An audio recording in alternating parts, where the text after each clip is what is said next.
ಶುಭೋದಯ. ಎಲ್ಲರಿಗೂ ವಾರಾಂತ್ಯದ ಶುಭಾಶಯಗಳು. ಇಂದು 27 ಜೂನ್ 2026. ಪ್ರತಿ ವರ್ಷ ಜೂನ್ 26ನೇ ತಾರೀಕಿನಂದು, ಅಂದರೆ ನಿನ್ನೆಯ ದಿನ, ಅಂತಾರಾಷ್ಟ್ರೀಯ ಮಾದಕ ದ್ರವ್ಯ ವಿರೋಧಿ ದಿನವನ್ನಾಗಿ ಆಚರಿಸಲಾಗುತ್ತದೆ. ನಮ್ಮ ರಾಷ್ಟ್ರಪಿತ ಮಹಾತ್ಮ ಗಾಂಧೀಜಿಯವರು ಹೇಳಿರುವಂಥದ್ದು, ಮದ್ಯಪಾನ ಮತ್ತು ಮಾದಕ ವಸ್ತುಗಳ ವ್ಯಸನವು ಮಾರಕ ರೋಗಗಳಿಗಿಂತಲೂ ಹೆಚ್ಚು ಹಾನಿಕಾರವಾಗಿದ್ದು, ಅದು ಮನುಷ್ಯನ ದೇಹವನ್ನು ಮತ್ತು ಆತ್ಮವನ್ನು ನಾಶಪಡಿಸುತ್ತದೆ. ಇಂಡಿಯಾ ಆಫ್ ಮೈ ಡ್ರೀಮ್ಸ್ ಎಂಬ ತಮ್ಮ ಪುಸ್ತಕದಲ್ಲಿ ಗಾಂಧೀಜಿಯವರು ಬರೆದಿರುವಂಥದ್ದು, ಮಾದಕ ವಸ್ತುವು ವ್ಯಕ್ತಿಗಳನ್ನು ಮೃಗಗಳನ್ನಾಗಿ ಮಾಡುತ್ತದೆ ಮತ್ತು ಅವರು ತಮ್ಮ ನೈತಿಕತೆಯನ್ನು ಕಳಕೊಳ್ಳುವಂತೆ ಮಾಡುತ್ತದೆ. ಜನರು ವಿವಿಧ ಕಾರಣಗಳಿಂದಾಗಿ ಮದ್ಯಪಾನ ಮತ್ತು ಇತರೆ ಮಾದಕ ದ್ರವ್ಯಗಳ ವ್ಯಸನಕ್ಕೆ ಒಳಗಾಗಿದ್ದಾರೆ. 1. ಮೋಜಿಗಾಗಿ. 2. ಆರಾಮಾಗಿಸುವುದಕ್ಕಾಗಿ. 3. ದೈಹಿಕ ಮತ್ತು ಮಾನಸಿಕ ಒತ್ತಡವನ್ನು ಮರೆಯಲು. 4. ಈ ಗುಂಪಿನ ಭಾಗವಾಗಿರುವುದಕ್ಕಾಗಿ. 4. ಕುತೂಹಲದಿಂದ ಪ್ರಯೋಗಕ್ಕಾಗಿ. ಹೀಗೆ ಕುತೂಹಲದಿಂದ ಪ್ರಾಯೋಗಿಕವಾಗಿ ಆರಂಭವಾದ ಸೇವನೆಯು ಇಂದು ನಮ್ಮ ದೇಶದ 15% ಹದಿಹರೆಯರನ್ನು, ಅಂದರೆ 10ರಿಂದ 17 ವಯಸ್ಸಿನ ಮಕ್ಕಳನ್ನು ಮಾದಕ ದ್ರವ್ಯ ವ್ಯಸನಿಗಳನ್ನಾಗಿ ಮಾರ್ಪಡಿಸಿದೆ. ಈ ಅಂಕಿಅಂಶಗಳನ್ನು ನಾವು ಕೇಳಿಸಿಕೊಳ್ಳುವಾಗ ನಮ್ಮ ಮಕ್ಕಳು ಇದರ ಭಾಗವಾಗಿಲ್ಲ ಎಂದು ಸಮಾಧಾನ ಪಡುವಂಥದ್ದಲ್ಲ. ಬದಲಿಗೆ ಇದು ಹೀಗೆ ಮುಂದುವರೆದರೆ ಮುಂದೊಂದು ದಿನ ನಮ್ಮ ಮಕ್ಕಳು ಮೊಮ್ಮಕ್ಕಳು ಇದರ ಭಾಗವಾಗಬಹುದು ಎಂದರಿತು ಇದರ ವಿರುದ್ಧವಾದ ಹೋರಾಟದಲ್ಲಿ, ಅಂದರೆ ಸಮಾಜದಿಂದ ಈ ಪಿಡುಗನ್ನು ತೊಡೆದು ಹಾಕುವ ಪಣ ತೊಡುವುದು ಪ್ರತಿಯೊಬ್ಬರ ಅವಶ್ಯವಾಗಿದೆ.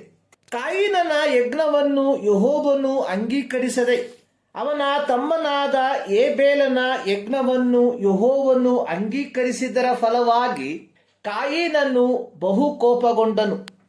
ಆಗ ಯೆಹೋವನು ಕಾಯಿನನಿಗೆ ಹೇಳಿದ್ದು, ಪಾಪವು ನಿನ್ನನ್ನು ಹಿಡಿಯಬೇಕೆಂದು ಬಾಗಲಲ್ಲಿ ಹೊಂಚಿಕೊಂಡಿರುವುದು, ಆದರೂ ನೀನು ಅದನ್ನು ವಶ ಮಾಡಿಕೊಳ್ಳಬೇಕು. ಮಾದಕ ದ್ರವ್ಯವೆಂಬ ಪಿಡುಗನ್ನು ನಾವು ಸಮಾಜದಿಂದ ಬೇರು ಸಹಿತ ನಿರ್ಮೂಲನೆ ಮಾಡದೆ ಹೋದರೆ ಮುಂದೊಂದು ದಿನ ನಮ್ಮವರನ್ನು ಅದರ ದಾಸರನ್ನಾಗಿ ಮಾಡಿಕೊಳ್ಳುವುದು ಸನಿಹವಾಗಿರುತ್ತದೆ.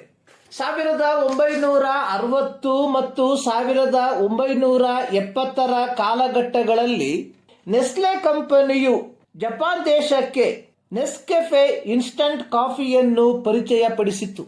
ಜಪಾನಿಗರು ಚಹಾ ಪ್ರಿಯರಾಗಿದ್ದರಿಂದ ನೆಸ್ಕೆಫೆ ತನ್ನ ಮಾರಾಟವನ್ನು ಹೆಚ್ಚಿಸಿಕೊಳ್ಳುವುದರಲ್ಲಿ ಸಂಪೂರ್ಣವಾಗಿ ವಿಫಲವಾಯಿತು. ನೆಸ್ಲೆ ಕಂಪನಿಯು ತಮ್ಮ ವಹಿವಾಟನ್ನು ಹೆಚ್ಚಿಸಿಕೊಳ್ಳಲು ಸೈಕೋ ಅನಾಲಿಸಿಸ್ ಅವರ ಅಭಿಪ್ರಾಯವನ್ನು ಕೇಳಲು ತೀರ್ಮಾನಿಸಿ ಫ್ರೆಂಚ್ ಸೈಕೋ ಅನಾಲಿಸ್ಟ್ ಮತ್ತು ಮಾರ್ಕೆಟ್ ರಿಸರ್ಚರ್ ಆಗಿದ್ದ ಡಾಕ್ಟರ್ ಕ್ಲೋಟೈ ರಾಫೆಲ್ ರವರನ್ನು ನೇಮಿಸಿತು. ಅವರ ಅಧ್ಯಯನದಲ್ಲಿ ಅವರು ಕಂಡುಕೊಂಡದ್ದು, ಜಪಾನಿನ ವಯಸ್ಕರಲ್ಲಿ ಕಾಫಿಯ ರುಚಿ ಮತ್ತು ಅದರ ವಾಸನೆಗೆ ಸಂಬಂಧಿಸಿದ ಯಾವ ಬಾಲ್ಯದ ನೆನಪುಗಳಿರಲಿಲ್ಲ. ವಯಸ್ಕರಲ್ಲಿ ಕಾಫಿಯ ಕುರಿತಾಗಿರುವ ಮಾಹಿತಿಗಳನ್ನು ಬಲವಂತವಾಗಿ ಹೇರುವುದರ ಬದಲಾಗಿ ಮಕ್ಕಳನ್ನು ಗುರಿಯಾಗಿಸಿಕೊಂಡು ಕಾಫಿ ರುಚಿಯ ಕ್ಯಾಂಡಿಗಳನ್ನು, ಸಿಹಿ ತಿಂಡಿಗಳನ್ನು, ಕಾಫಿ ಪರಿಮಳಯುಕ್ತ ಆಟದ ಸಾಮಾನುಗಳನ್ನು ಮಾರುಕಟ್ಟೆಗೆ ಪರಿಚಯಿಸಿದರು. ಮಕ್ಕಳು ಕಾಫಿ ರುಚಿಯ ಸಿಹಿ ತಿಂಡಿಗಳನ್ನು ಇಷ್ಟಪಡುವುದರೊಂದಿಗೆ ಅವುಗಳೊಂದಿಗೆ ಹೆಚ್ಚು ಆಕರ್ಷಿತರಾದರು. ಈ ಮಕ್ಕಳು ಬೆಳೆದು ದೊಡ್ಡವರಾದ ಮೇಲೆ, ಅಂದರೆ ಸುಮಾರು 20-30 ವರ್ಷಗಳ ತರುವಾಯ, ನೆಸ್ಲೆ ಕಂಪನಿಯು ತನ್ನ ಇನ್ಸ್ಟಾ ಕಾಫಿಯನ್ನು ತಿರುಗಿ ಮಾರುಕಟ್ಟೆಗೆ ಮರುಪರಿಚಯಿಸಿತು. ಮಕ್ಕಳು ಕಾಫಿಯ ಕ್ಯಾಂಡಿಯ ರುಚಿಯಿಂದ, ಅದರ ವಾಸನೆಯಿಂದ ಚಿಕ್ಕಂದಿನಿಂದಲೇ ಆಕರ್ಷಿತರಾಗಿರಲಾಗಿ ಕಾಫಿಯನ್ನು ಹೆಚ್ಚು ಸೇವಿಸುವವರಾದರು. ಇಂದು ಜಪಾನ್ ಲಕ್ಷಾಂತರ ಟನ್ ಕಾಫಿಯನ್ನು ಆಮದು ಮಾಡಿಕೊಳ್ಳುತ್ತಿರುವ ಒಂದು ರಾಷ್ಟ್ರವಾಗಿ ಮಾರ್ಪಟ್ಟಿದೆ. ನೆಸ್ಲೆ ಕಂಪನಿ ತಾಳ್ಮೆಯಿಂದ ಇದ್ದದರ ಮೂಲಕ ಚಹಾವನ್ನು ಮಾತ್ರ ಸೇವಿಸುತ್ತಿದ್ದ ಜಪಾನಿಗರು ಕಾಫಿ ಪ್ರಿಯರನ್ನಾಗಿ ಬದಲಾಯಿಸಿತು. ಇಂದು ಮಾದಕ ವಸ್ತುಗಳು ಸಹ ಇಂತಹದೇ ಒಂದು ತಂತ್ರಗಾರಿಕೆಯನ್ನು ನಮ್ಮ ಯುವ ಸಮೂಹದ ಮೇಲೆ ಪ್ರಯೋಗಿಸುವಂತದನ್ನು ನಾವು ಕಾಣಬಹುದು. ದಾನಿಯೇಲ, ಮಿಶಾಯೇಲ, ಅಜರ್ಯ ಎಂಬ 4 ಯಹೂದ ಬಾಲಕರು ಬಾಬೇಲಿಗೆ ಒಯ್ಯಲ್ಪಟ್ಟು ಅವರು ತಮ್ಮ ಹೆಸರುಗಳನ್ನು, ಆಹಾರ ಪದ್ಧತಿಗಳನ್ನು ನಿರ್ಬಂಧವಾಗಿ ಬದಲಾಯಿಸಲ್ಪಟ್ಟವರಾದರು. ಆದರೆ ಆ 4 ಬಾಬೇಲ್ ಸಂಸ್ಥಾನದ ಆಹಾರ ಪದ್ಧತಿಯನ್ನು ತಮ್ಮ ದೈನಂದಿನ ಜೀವನ ಶೈಲಿಯಲ್ಲಿ ಅಳವಡಿಸಿಕೊಳ್ಳುವುದಕ್ಕೆ ವಿಸಮ್ಮತಿಸಿದರು. ರಾಜನ ಭೋಜನ ಪದಾರ್ಥಗಳನ್ನು ತಿಂದು, ರಾಜನು ಕುಡಿಯುವ ದ್ರಾಕ್ಷಾರಸವನ್ನು ಕುಡಿದು ತಮ್ಮನ್ನು ಅಶುದ್ಧ ಮಾಡಿಕೊಳ್ಳಬಾರದೆಂದು ತೀರ್ಮಾನಿಸಿದರು. ಇದಕ್ಕೆ ಕಾರಣವಾಗಿ ಮಾರ್ಪಟ್ಟದು ತಮ್ಮ ಬಾಲ್ಯಪ್ರಾಯದಿಂದ ತಮ್ಮ ಪಿತೃಗಳಿಂದ ಕಲಿತ ಧರ್ಮಶಾಸ್ತ್ರದ ನಿಯಮಗಳು.